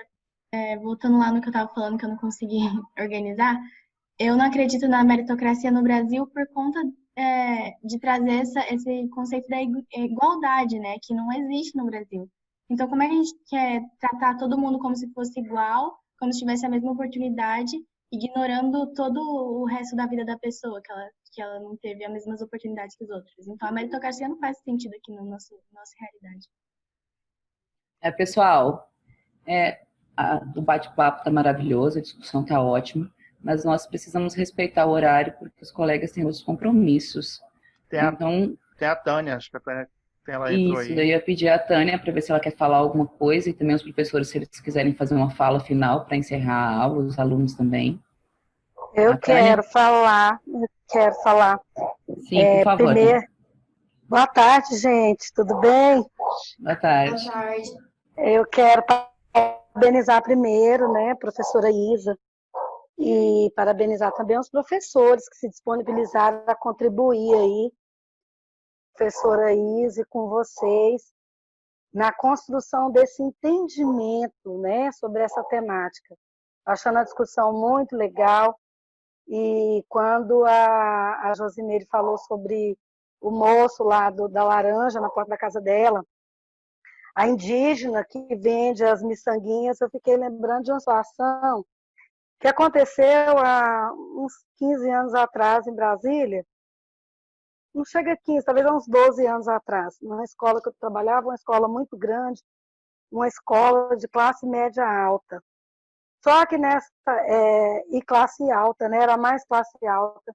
Só que nessa escola tinha também os alunos bolsistas. E uma dessas alunas começou a vender uns bombons. E ela personalizou os bombons e deixou aqueles bombons com a cara muito atrativa. E a escola vendia, a cantina da escola vendia os melhores bombons, né? Bombons que não tinham açúcar, bombons que eram feitos de uma forma diferente, mas as turmas do ensino médio, elas fizeram um acordo entre elas, que elas iam ajudar aquela moça na compra dos seus bombons para que ela pudesse estar pagando o transporte para a escola, que ela morava longe, muito longe da escola. A escola é na Asa Sul, mas ela morava na Ceilândia, uma região administrativa de Brasília. E como ela passava o dia na escola, porque lá era ensino integral, então ela precisava também fazer as refeições na cantina da escola, então ela precisava pagar. Gente, hoje, essa menina que começou, essa aluna com simples bombons, hoje ela tem uma loja de bombons num dos maiores shoppings de Brasília, que é o Pátio Brasil. Ela se tornou a empresária, hoje ela cursou administração de empresas. Nunca perdi o contato com ela, porque foi uma menina, e ela sempre agradece como empresária e fala que foi a visão e a sensibilização das pessoas que estudavam com ela que ajudou ela chegar onde ela chegou. Porque a partir dali ela começou a ter pessoas vendendo nos pontos de ônibus de Brasília. Então, assim, a menina cresceu com a adulta e continuou com o trabalho dela. E tudo isso porque houve o quê? Uma sensibilidade, que é isso que eu estou tentando explicar aí, né? Porque, mas hoje a aluna perguntou também, mas isso acontece? Nós estamos vendo aqui em Mato Grosso uma motivação para isso. Eles pedindo para a gente valorizar a economia local. Todas as propagandas de TV você está ouvindo isso, né? Quando você valoriza a economia local, você movimenta a economia do local. Se você movimenta, todo mundo que mora ali perto de você vai ganhar com isso, né? E isso só vai trazer benefícios para aquele local onde você vive. Porque o grande desafio hoje, gente, é viver em grupo, né? Porque viver em grupo, geralmente, as pessoas só pensam em si, E o grande objetivo hoje é a gente estar pensando como melhorar as relações nos grupos. E começa por aí, valorizando o que o outro faz, dando valor àquilo que ele faz, né? No caso da economia aí, essa experiência da moeda solidária. No Sul, né, Cristina, eles costumam fazer muito isso. Rio Grande do Sul, Santa Catarina, a região Sul, ela tem uma experiência muito boa. Tanto que é lá na região Sul que tem mais cooperativas. Também a ideia da cooperativa é uma ideia de valorização, tá? É isso, gente. E parabéns, viu, Isa, pela sua iniciativa.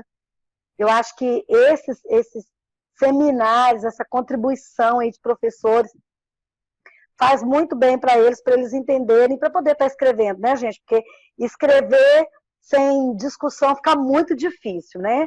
Só nas leituras. Então, parabéns para todos vocês e parabéns para a turma que está aí. Eu estou vendo que está um grupo pequeno, podia ter muito mais pessoas, mas vocês que vieram, vocês ganharam, tá? Parabéns para vocês também. Obrigada, Tânia. Gente, final de semana, né? Para todos. Pessoal, a gente vai encerrar, né? Antes de passar para os professores encerrarem, caso algum aluno queira falar alguma coisa, eu vou falar. Primeiro, eu quero agradecer muitíssimo aos colegas professores, a ideia foi minha, mas sem a participação deles, esse momento não seria possível.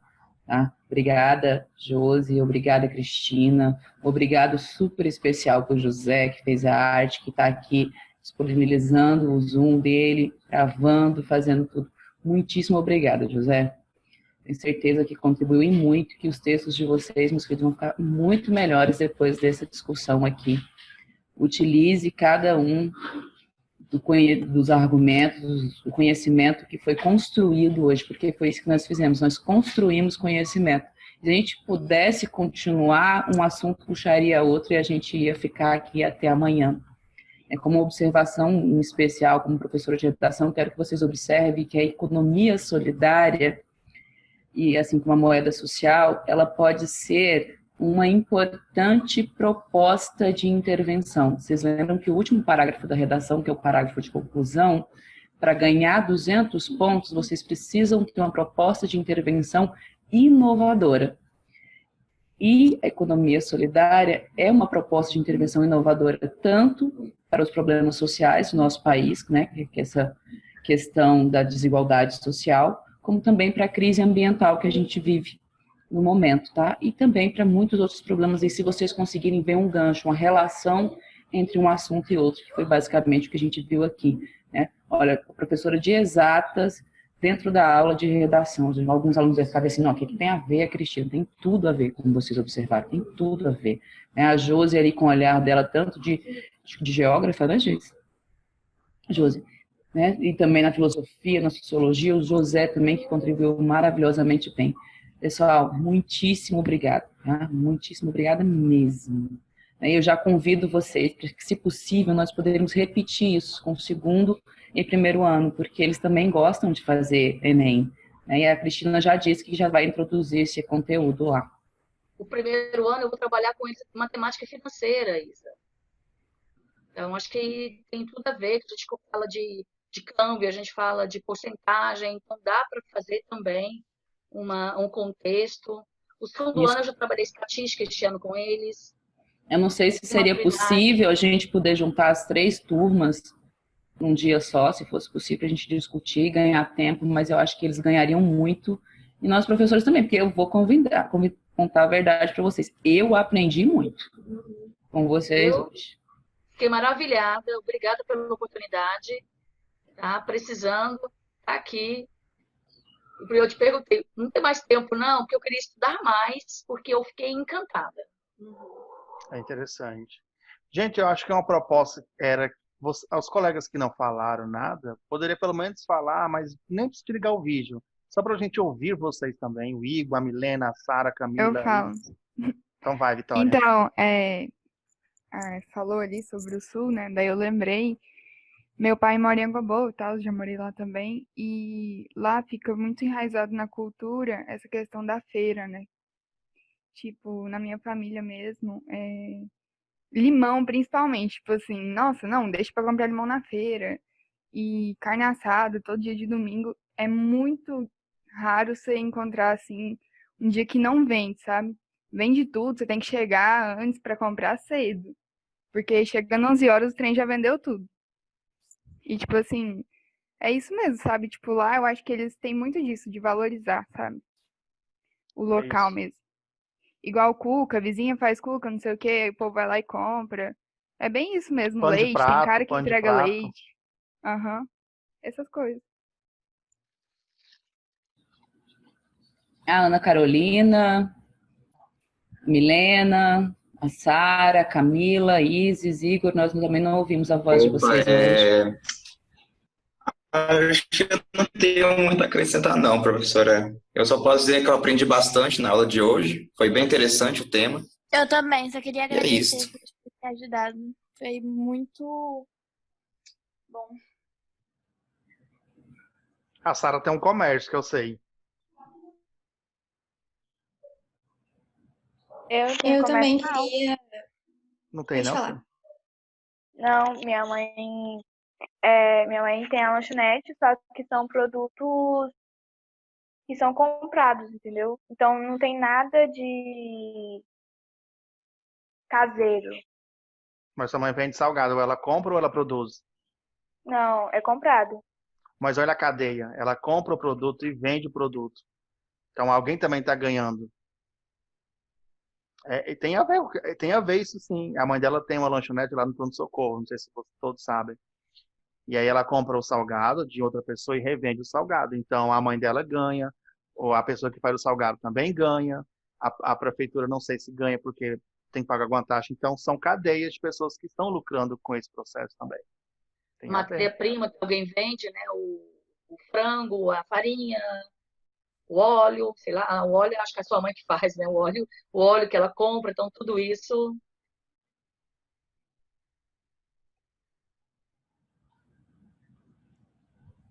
Mais alguém? Agora. Oi, José! Oi, essa é a irmã da Isis. José, eu ouvi falando aqui que você é o professor preferido dela. Aí eles falam aí depois, gente, como tudo bem por aí? Peraí.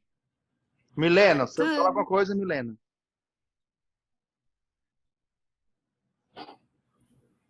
Eu só quero falar que eu gostei muito da aula.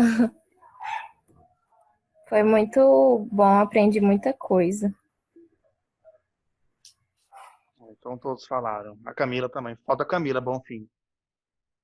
Eu ia falar, mas ia deixar a Sara falar. Então, eu quero agradecer também, porque eu vi que meu pensamento bate com o de muitos por aí. E, inclusive, falando da Cristina, eu assustei realmente por a professora Cristina aqui, mas eu gostei bastante, viu? Obrigada. Temos que quebrar esses paradigmas que a matemática é um grande monstro, que é incompreensível. Nossa, eu estava vendo um texto. José, você reprovou de estatística na faculdade do Murakami? Mas Porque eu reprovei. É um monstro. Eu e o José fizemos faculdade juntas e não sei se o José passou, mas eu reprovei de estatística, gente. Porque tem ensinado pra gente, né? Desde criança, a matemática. Acho que tinha que quebrar esse modelo, assim. Parece que é ensinado que é um monstro. Nossa, depois de muito tempo estudando para concurso, eu fui estudar trigonometria, porcentagem. Eu falei, cara, isso aqui era tão legal, tão bom de calcular isso, trigonometria, porcentagem, mas na escola parece que ensina. Ô, José, tem que aquele reforço diário, tipo assim, presta atenção que isso aqui é difícil, ó. Pode ser Você já também. viu isso? Isso tudo que vai ser Cristina, prova. eu acho que também a forma como, por exemplo, que eu gostei, e aí eu já quero falar aqui, Isa, quero agradecer pelo convite. E achei muito importante você ter vindo, Cristina, porque a gente consegue realmente articular o conhecimento, né? Saber que não é só as humanas que conversam ali com a área da linguagem, que as exatas também, né? Que a matemática consegue conversar muito bem, que a gente consegue ver a matemática ali no entendimento de um gráfico, de uma tabela, de como interpretar isso, porque quando você vai produzir um texto, às vezes eles colocam lá informação de gráfico, colocam lá informação de uma tabela, traz um texto ali, né, da sociologia ou da geografia ou alguma coisa assim, mas aí você então precisa saber articular e agregar tudo isso. Então, gostei muito. Isa, muito obrigada. Queria agradecer, já aproveitar a minha fala aqui, que eu juro que eu vou parar de falar que eu falo demais. Queria agradecer aos meninos que estiveram aqui na aula, por ter participado. E assim, eu espero que a gente faça mais vezes. Gostei muito e que a gente converse juntos mais vezes ainda, tá? Muito obrigada. Eu que agradeço. Cristina? Não, eu falei com a Josi, se eu começar a falar, eu falo uma coisa, vem outra na cabeça, a gente vai emendando. Mas, Isa, muito obrigada. Acho que foi uma oportunidade. A gente fica triste que todos não aproveitam as mesmas oportunidades, mas eu parabenizo quem está aqui, né? Os meninos que participaram. Eu acho que, de um certo modo, nós contribuímos. São áreas diferentes, mas você vê, cada um fala, né, de acordo com a sua área, do seu domínio. Então, é maravilhoso esse momento, riquíssimo. Eu acho que sim, deve ser proporcionados novos momentos, envolvendo, às vezes não dá para participar de todas as áreas, né? Às vezes tem que não é excluir, mas substituir, porque no momento aquela área agrega mais do que a outra. Então, é esse conjunto que fortalece o todo, né? Essa junção que colabora. Mas eu acho que a iniciativa, eu acredito, eu acredito, é uma iniciativa ímpar, e que deve ser reforçada, que deve ser praticada muitas vezes. Obrigado aos colegas aí que adorei assistir às aulas, né? Mesmo que eu não seja convidada para apresentar, eu quero ser convidada para assistir, porque eu acho que foi uma maneira de atualizar e discutir coisas que a gente ou a gente desconhece, ou a gente não está tão familiarizado. Então, acho que é uma oportunidade muito bacana. Então, mesmo que eu não seja convidada para apresentar, eu quero ser convidada para assistir, tá? Fica meu pedido. Muito obrigada. Obrigada, meninas. Eu também quero agradecer a participação de todos, da professora da Isa. Isso é muito interessante, ainda mais nesse período que a gente está de distanciamento. E gostei também das participações dos colegas, e eu gostaria também que vocês, meninos, não fiquem com vergonha, falem. É que às vezes vocês ficam um pouco afugentados, participem, falem. A Vitória deu um exemplo bem interessante da Feira do Limão. Então, participem e dê voz ao conhecimento. Acho que o momento aqui é para isso mesmo. E fica aqui o meu agradecimento a todos vocês. Então é isso, gente. Se ninguém tem mais o que acrescentar, vamos encerrar. E no mais, muito obrigada de novo. Eu aprendi a usar esses coraçõezinhos até igual a menina de escola. Né? Coraçãozinho, gente. Aqui, ó. O Zoom atualizou, agora dá para você enviar coração. Ah, não, no chat? Comprou, aí, né, ó. moço? Não, ele atualizou. Mas você comprou? Mas a versão que é free tem esse emojizinho que tem que atualizar. Mas não tem coração aqui. É que tem que atualizar quando vocês entram no Zoom, botão direito, tem uma engrenagemzinha. Atualizar.